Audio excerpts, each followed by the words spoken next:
Nagpakita ang Panginoon kay Abraham nang nakatira pa siya malapit sa malalaking puno ni Mamre.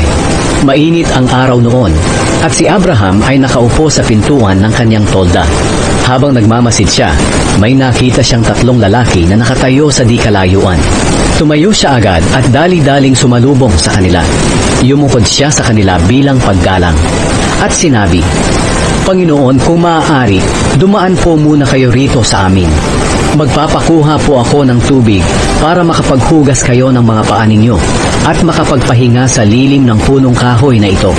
Kukuha rin ako ng pagkain para sa inyo upang may lakas po kayo sa inyong paglalakad. Ikinagagalak ko pong mapaglingkuran kayo habang nandito kayo sa amin." At sumagot sila, "Sige, gawin mo kung ano ang sinabi mo." Kaya nagmadaling pumasok si Abraham sa tolda at sinabi kay Sarah, "Kumuha ka ng kalahating sako ng magandang klaseng harina